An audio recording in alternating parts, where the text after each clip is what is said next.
I'm seeing a design flaw here. Mm-hmm. You're wearing a space suit in space. Yeah, it's a sensible thing to wear. Yeah, why would you then have a fan in space? This sounds like good marketing.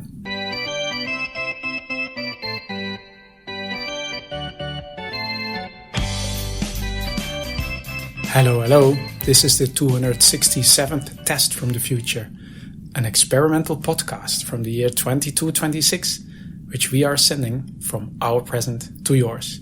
My name is Dirk. And my name is Simon. And we're putting the past in podcast. And we're still lost in space. We are, 8 weeks now. I should kind of like factor that in when reading the intro by now. Could do. 267th episode and our 8th week lost in space. Could work it in there. I mean, like by now it's 8 weeks. I mean, we could basically tag it on for now, but it's becoming more and more of a permanent thing. Yeah. Maybe at one point we just change it.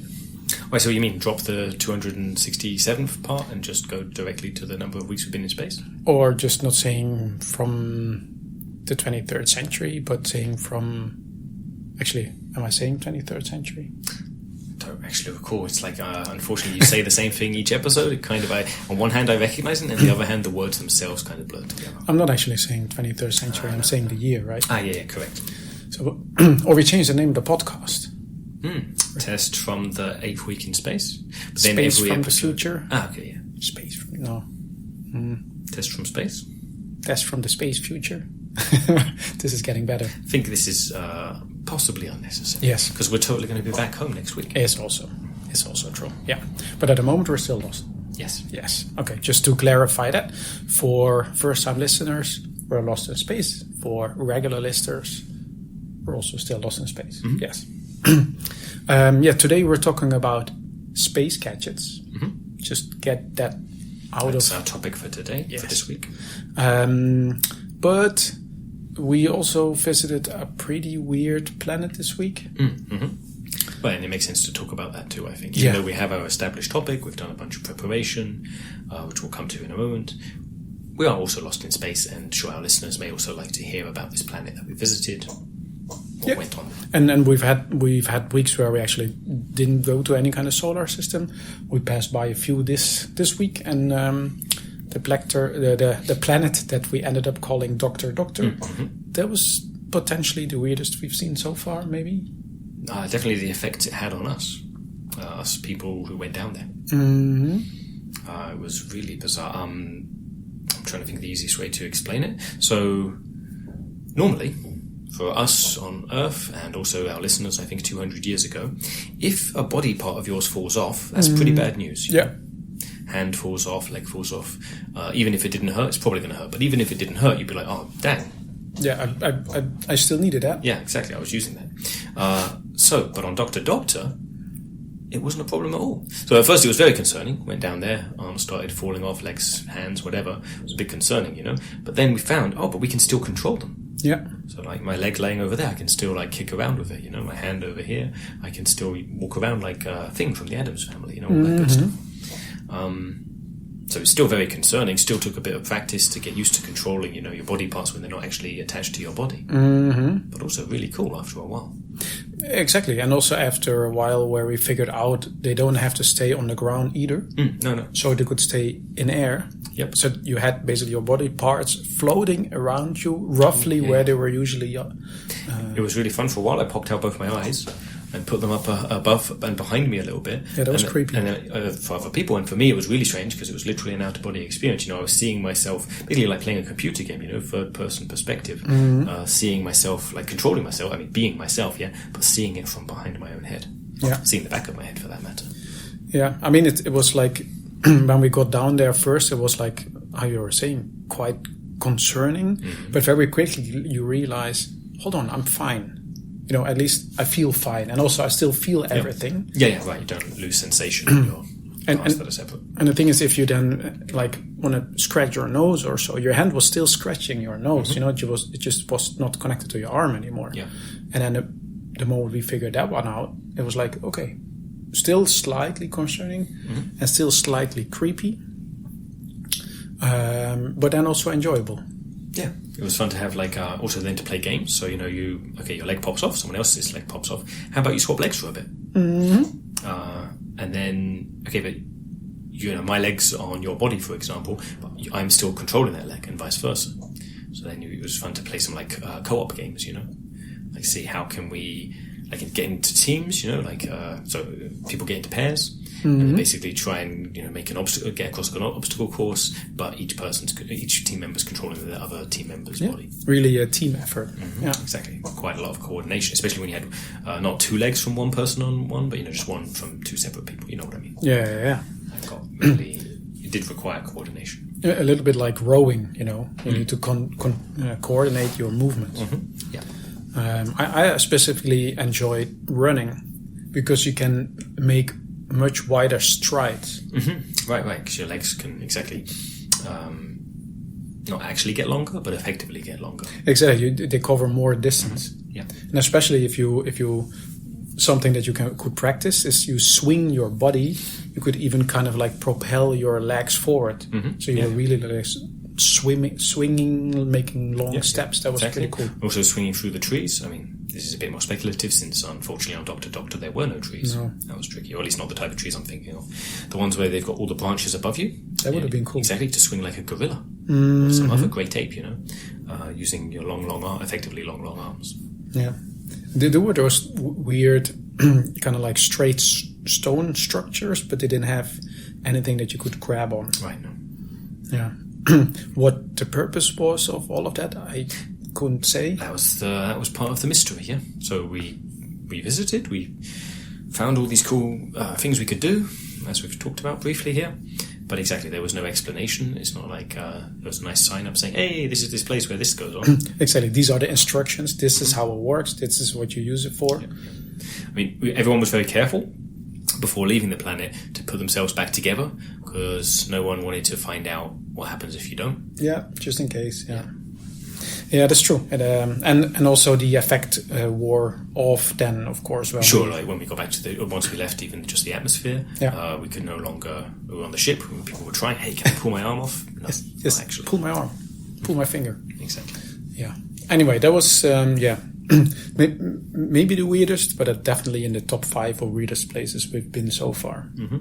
Yeah. So we put a few things on the sticky notes, put them on the sticky note wall, just for history later to have knowledge of this to know about Doctor. Exactly. Pretty cool name also. But today we were going to talk about space gadgets. We didn't bring so many ourselves. Right, no, we were traveling light. Yes. But luckily there is a whole bunch of other people on this ship. And when we said, hey, we can do an episode about space gadgets, we just asked around, what kind of stuff did you guys bring? And then they gave us a bunch of things. Yeah. I mean, not to keep, but they said, hey, yeah. So by now people know we make this podcast, and so at least several people were pretty excited about their items, being talked about on our show. Yes. So we thought we can discuss some of them. And of course, we got handed them. They gave us their names. They gave us what they were for. Some of the things we actually knew. Some of the things we actually knew what they were doing. Sure. But some of the things we didn't. So this was all explained to us. We have them here. So they're now basically laying half on the floor, half on the windowsill here. Yeah. I thought maybe we just take turns in grabbing one and explaining what it is. Yeah, sounds good. You want to go first? Yeah, I'll go first. This one was quite fun. It's a dark iron. Yeah, that was... Which, this is something I wouldn't have known about. I didn't know about this before, did you? No. So dark iron, so what's it for? It's for ironing your clothes in the vacuum of space. Yes. Which, sure, we're in space right now. Yes. Usually on the ship where there is an atmosphere. But this is for if you want to iron your clothes outside. Yes. And we wondered why. Yes. Because, I mean, on one hand, yep, sounds cool. On the other hand, you don't need to. First of all, clothes don't need to be ironed, of course. You know, they're what's it called, wrinkle free. But then, okay, even if you did have some retro vintage clothing that does need, does get all wrinkled up, you do want to iron it. You could just use a regular iron. Here on the ship. Here on the ship, exactly. Turns out, person who handed this to us for us to talk about, they actually take part in this as a competitive sport, dark ironing. Yes, and they don't. So they already have been playing this for a while in the solar system. Going out into, going outside. And they're in out in space. But they figured, hey, I'm going on a space tour. Let me do some ironing out further out. Yes, places no one's dark ironed before. As far as I understood, a little bit like when you're like running, like a marathon or whatever. Maybe you have the running route that you usually run, but then, hey, if I'm in Vienna, then I just go running there. Right. And maybe this is a thing, okay, you could probably do 2 weeks without dark ironing. Sure. But you're in space, and this is something you do in space. You can, when are you ever going to get the chance again to do some dark ironing in the vicinity of Doctor? Indeed.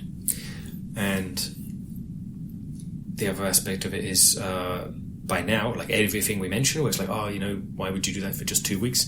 Yeah, by now we've been here considerably longer, so everyone who did think to bring such things are pretty glad for that now. Yes, because of course at one point they will get out of practice, exactly. and especially with dark ironing, apparently it's something you need to train for quite a bit.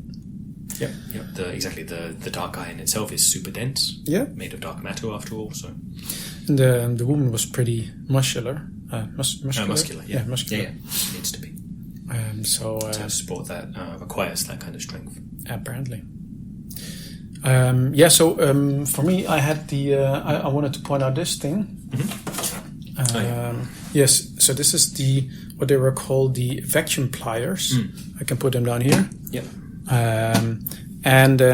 I wanted to point this out because I forgot what they were for. Oh, dang. Yeah. I was hoping you would remember because. Yeah, you didn't. Yeah. I'm afraid I also forgotten. I mean, it's really not clear. Yeah. Mm-hmm. From the name, our listeners are maybe imagining, pliers that you can use in a vacuum. No, I remember. I think they're the ones from Annabelle. That maybe we put stickers on it. Yeah, Annabelle. And she explained it to us, and I remember already when she was explaining it to us, going like, "I'm not sure if I completely understood that," and now I completely forgot. Vacuum pliers. Maybe to ply vacuum off something. Maybe from the tips here. But I don't see a way to. Like, there's no on button or anything. No. So how would you actually make it create a vacuum? Yeah, maybe it's to grab vacuum and then pull it off. Okay. So maybe it's not to be used in a vacuum, but it's to get rid of an unwanted vacuum somewhere. So unfortunately on this object we don't have so much to say. Yeah, okay. Anyway, vacuum pliers. Yes, somebody brought vacuum pliers. Yes, they did. If you want to bring it anywhere, then might as well bring it to a place that has a lot of vacuum. Any of all of this other stuff? This was pretty cool here. The Cyclic Fire. Cyclic Fire? How do you say it? Cyclic or cyclic? I can't remember. Neither do I. And again, it's the thing where we wrote it on a label. Helpful to remember the name. Didn't put a pronunciation guide. Oh well, Cyclic Fire. It sounds better, I think. Yeah. And again, and this is super cool. So it's a fire, small little fire here. Right now it's not actually on. Should we switch on? No. I did it before. It gets quite hot. Sure. So, but it's a fire that sustains itself. Yeah. That seemingly has an inexhaustible fuel supply of its own that we can't actually see, or like where would you even refill it? But either way, when you switch it on, you've got some fire. It'll burn forever. Sure, in an atmosphere, but also outside. Yeah. If you want to. Very handy. Yeah, it doesn't need any outside influence. Neither heat, nor oxygen, nor fuel. Pouring water on it has no effect. It evaporates the water, but the fire doesn't go out. And I mean that's how I understood it. It's completely cyclic in that it completely 100% reuses its own material, its own inherent oxygen or whatever. So you just basically press a button, you have a fire, and it's there forever until you press the button again. I mean, there's a remote control. Like to switch it off, I mean. Ah. Okay. It's not on right now, but if I remember right, when it's on, it just the whole thing's covered in fire. Or was there a part where you can still reach? No, I mean, I was going to warn you for this if you want to, because I had that earlier, and then I pressed a button with a stick because it got too hot. I couldn't reach it anymore. Right.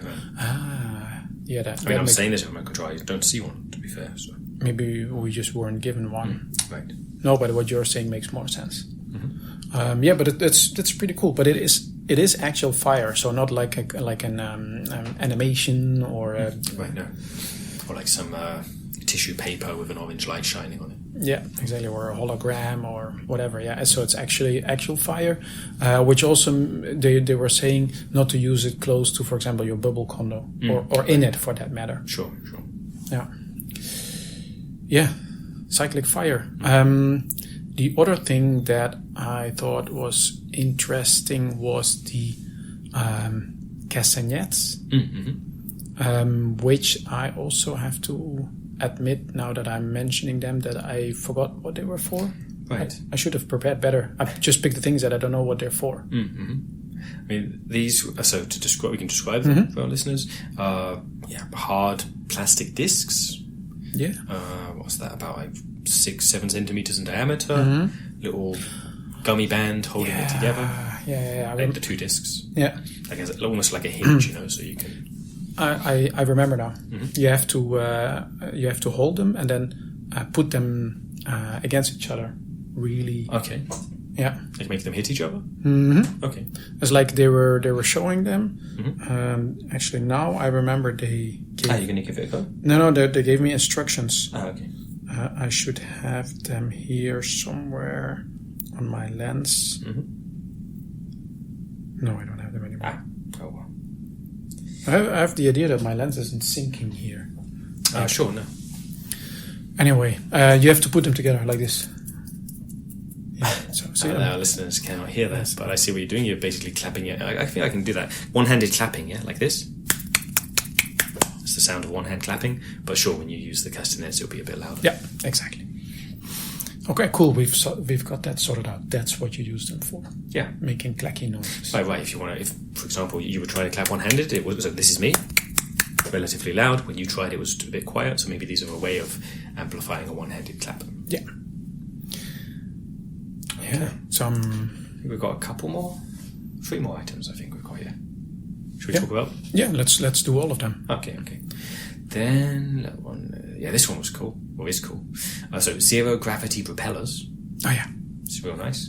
I mean, here we have just one. So strictly speaking, here we have just a zero gravity propeller. But if you had more than one, you'd say propellers. Anyway, it's a hat with a little propeller on it. Yeah. And the idea is when you're floating around in zero gravity, keep this hat on your head and you can use it for fine fine-grained movement, like to maneuver. Yeah. And basically you tilt your hat in certain directions, then it basically affects which direction you're moving in. Exactly. It's proper inverted y-axis. You look up, so if you look upwards, the propeller's on the back of your head, so it's going to blow backwards, it's going to push you up. Yeah. Like where you're looking, basically. And it is also, I think it's not necessary, but it has a really cool design. Basically, from the center where the propeller is stuck to the hat, there's lines going down the side, making it bigger, and there's like different colors inside that. Yeah, that's pretty cool. I haven't used it myself, but this looks like a thing that I would actually use myself. Yeah. It would be an advantage in various zero gravity situations. I think in the same category, Galactic Fan. This also has kind of like a propeller. Sure. Yeah. And this is for getting a bit of a fresh air going. Yeah, and this apparently works in the vacuum of space as well. See, now that's special stuff there, because usually you don't get wind or air moving in space. And even has a moisty setting, I saw. So that means that if you're in space, you can even have like a wind, like a little gust of wind blowing. It can even be moist wind.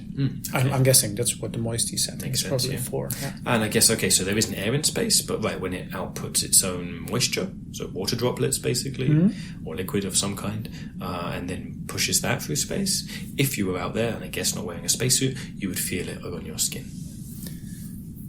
Probably you're going to wear a spacesuit, but I'm seeing a design flaw here. Mm-hmm. You're wearing a spacesuit in space. Yeah, it's a sensible thing to wear. Yeah, why would you then have a fan in space? This sounds like good marketing. Mm-hmm. Space can get pretty hot. That's what probably the marketing material is. Sure, if you're too close to a sun. Yeah, you need a fan. Yeah. Possibly. I think there's some prototyping going on here. Yeah. I mean, we're doing a lot of things for the first time, maybe a lot of people bought all kinds of new stuff that they thought would come in handy. Mm-hmm. Which maybe you did this on purpose. It's like the last item we have here. Yeah, so the alien tickler. Yes. And I mean, there's even this is like still its original packaging, hasn't been used yet, yeah?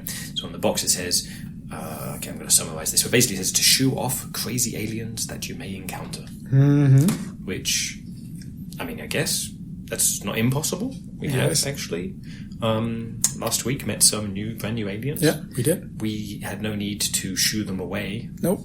And okay, I'm not sure how effective this would have been. This alien tickler. I'm not sure how effective it would have been even if we needed to. But that was I saw the advertisement for this as well. But when in the lead up to the space tour, where they were saying you probably don't need it, but you never know. See, and it's like some people actually bought it. It has this. You can't see this little thing dangling from it. Oh yeah, right. I guess could tickle. Yeah, I guess if you switch it on, then it starts to. Yeah. But I mean, it's also really presumptuous. Yeah, like okay, I can see how maybe that could tickle a person, but whoever when the people who made this and marketed it and sold it, by definition, they had no idea what kind of aliens you'd come across and whether they're ticklish or not. First of all, if they are ticklish, would this work? Would this be ticklish to them? Maybe they're ticklish, but they're like the size of your fingernail. Would this just crush them? Yeah, exactly. Or maybe they're ticklish and they're the size of a planet. I don't know. Yeah. But yeah, they were selling this to people that are maybe just being on the cautious side. Mm-hmm. You never know. Sure. You might just need it. Mm-hmm. Alien tickler. Mm-hmm. Yeah, so that's actually all the stuff that we scooped up today from our fellow passengers. We'll get them back. We'll get these items back to them later. But yeah, that's what we got. So we move over to the listener email because we got one. Yes, shall I read it this time? Yeah. So, okay, I'll say that, and then this is a name and a half. I'm not sure how to pronounce this, so I'm just going to read it as it's written. J5E57D wrote, Hey Dirk, hey Simon. I have an idea for fast space travel. Solar sailing. It's actually a thing for real. I'm not sure how fast you'd be, but it's worth a try, right? By Jamal. Hey Jamal. Okay, so there's a name at the end. Yes. Sometimes, you're meant to read ahead, but I didn't. I guess that's Jamal's nickname. That's what his friends are calling him. J5E57D. Yeah. It's a heck of a nickname. Mm-hmm. So, Jamal, thank you for the suggestion. Yes. It's far too slow. Yeah, too slow. Like the point, we want to get home sooner rather than later. Or at some point. Yeah. Solar sailing, that's really a leisure activity. Good for when you're in the solar system, you've got a few months to spare. That's not what we're looking for right now. Exactly. Just slowly gliding through an asteroid belt or something like that. That's pretty cool, but we need some proper speed going. Yeah. Because we're actually moving forward, It's not like we're sitting still. So Jamal, thanks, but no thanks. We need some... Try again, send us some better suggestions. Yes, better suggestions, Jamal. Thanks. Yeah. But still thanks for the email. Mm-hmm. All right. So how did J5E570 write us? Right. J5E57D wrote to us by sending an email to michaellasagna5@gmail.com, and we would very much appreciate it if people listening to this podcast right now do the same. And include in the subject line the number 267 so that we know this episode successfully went back in time. And then also, of course, they can suggest better ways than J5E57D did to get home, for us to get home, rather. And other stuff. All right. And thanks for listening, and see you in 200 years. Bye-bye.